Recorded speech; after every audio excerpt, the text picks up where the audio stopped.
سب سے پہلا حسد آسمان پر ہوا کہ شیطان نے حسد میں سجدہ نہیں کیا.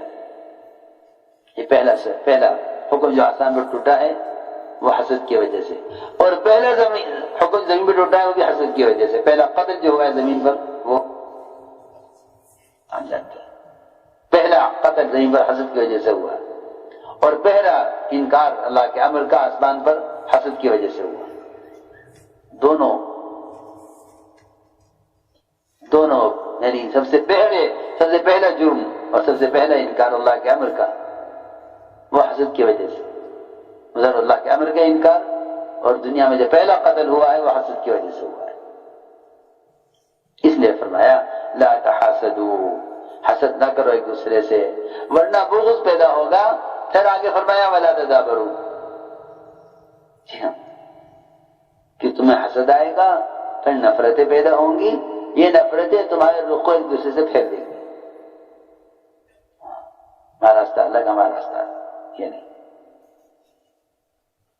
اس لیے فرمایا کہ ایک تو حسد نہ کرو اور مومن کے بارے میں اچھا گمان کرو.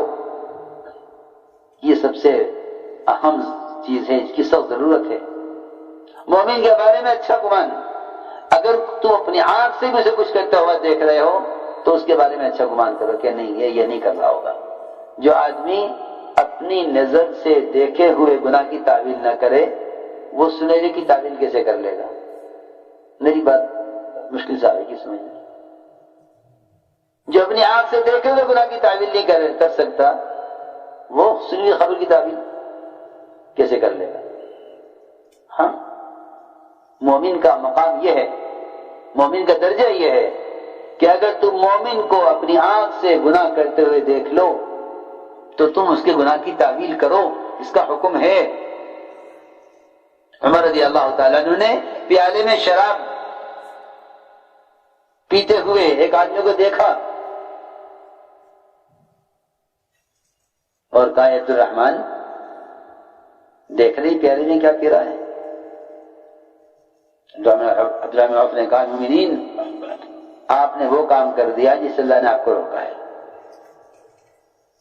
کہ پھر عبد الرحمن یہ بتاؤ کہ مجھ سے گناہ ہو گیا، اس کی تلافی کیسے ہو؟ تو عبدالرحمن عوف نے کہا دیکھو مومنین اس کی تلافی اس طرح ہو سکتی ہے کہ آپ یہی کہیں اپنے دل سے کہ وہ پیالے کے اندر کوئی حلال چیز پی رہا تھا. کیا اب ہے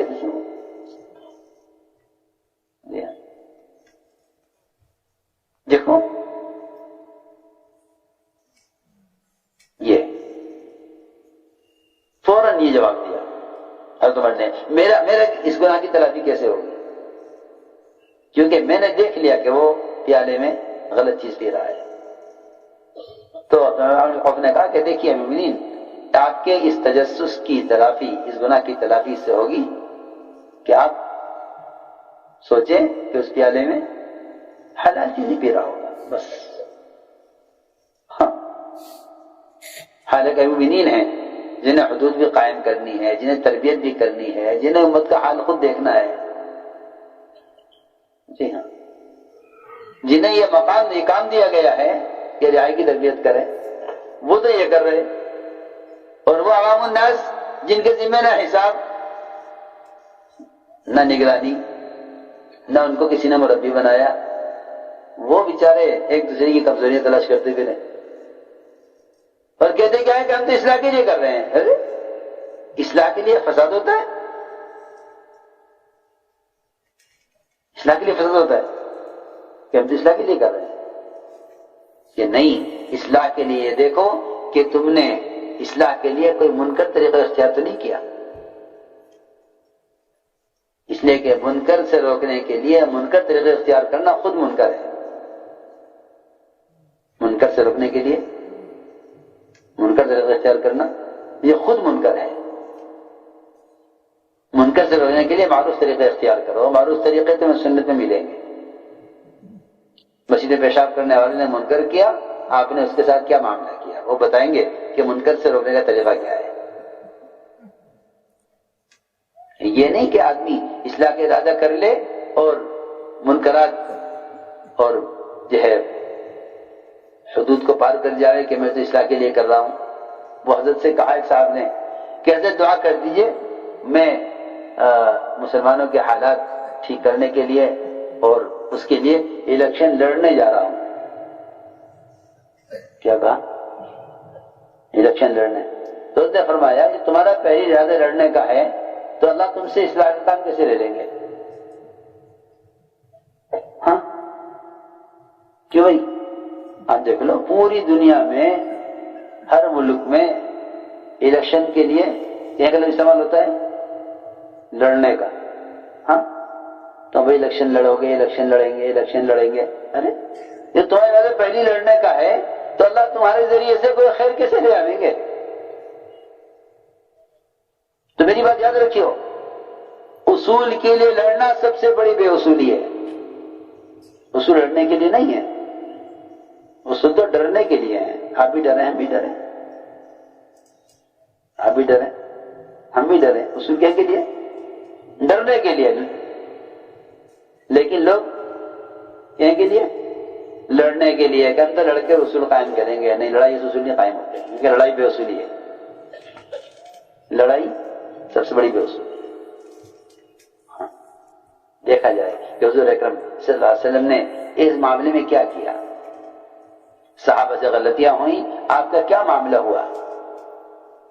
حاطب کو نے قتل کرنے کا ارادہ کر لیا تھا. انہوں نے خط لکھ دیا مکے والوں کو کہ آپ صلی اللہ علیہ وسلم صحابہ کو لے کر تم پر حملہ کرنے والے ہیں. فوراً آپ نے یاد دلایا عمر تم کیسے اس کو قتل کر سکتے ہو، یہ تو بدری صحابی ہے. غلط کرنے والوں کی قربانیوں کی طرف متوجہ کیا. ان سے غلطی ہو گئی، غلطی مت دیکھو قربانی دیکھو. غلطی مت دیکھو قربانی دیکھو. جی ہاں، تو میں نے عرض کیا کہ بہت سی چیزیں وہ اس لیے ہو جائیں گی کہ شیطان بدگمانیاں پیدا کرتا ہے دلوں میں. شیطان دلوں میں بدگمانیاں پیدا کرتا ہے. بدگمانیاں بڑے بڑے اقدامات کرا دیتی ہیں، بڑے بڑے اقدامات. حضور اکرم صلی اللہ علیہ وسلم کا ساعی، آپ کا زکوٰۃ وصول کرنے والا، بنو مستلق کے زکوٰۃ وصول کرنے گیا. ایک اکیلے صحابی زکوٰۃ وصول کرنے گئے اکیلے. بنو مستلق بڑا قبیلہ تھا. ان کو پتہ چلا کہ آپ کا زکوٰۃ وصول کرنے والا آ رہا ہے تو وہ پورا قبیلہ ان صحابی کے استقبال میں بستی سے نکل کر باہر آ گیا کہ ہم تو اپنے زکوٰۃ وصول کرنے والے کا اکرام کریں گے، استقبال کریں گے. اور عمدہ مال زکوٰۃ کا انہوں نے دینے کے لیے الگ کر لیا.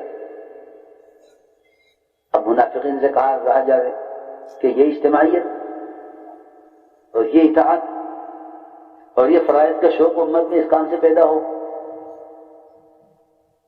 کہ ان میں، ان کے چاہنے والوں میں اور ان کی اطاعت کرنے والوں میں اور ان کے مالی تعاون اور زکوٰۃ ادا کرنے والوں میں اور ان کے درمیان کیسے دوری کرائی جائے، کون سا ایسا کام کرایا جائے جس سے ان کے درمیان دوریاں پیدا ہوں.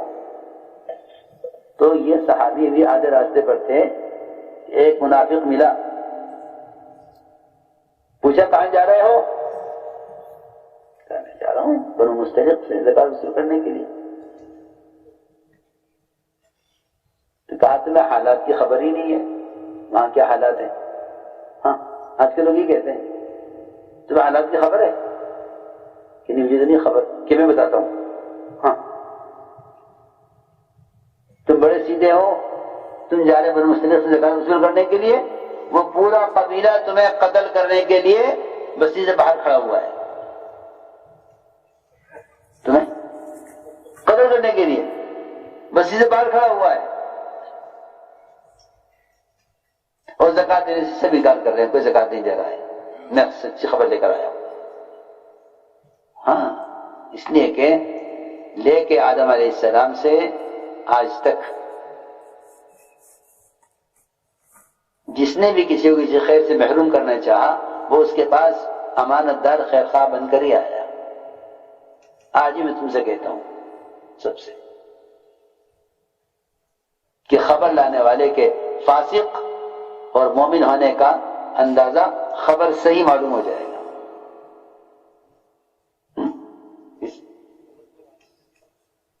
ہمیں کیا معلوم یہ کون ہے، ہمیں کیا معلوم اس کے دل میں کیا، ہمیں کیا معلوم یہ کون ہے. بھائی اس کی بات سے اندازہ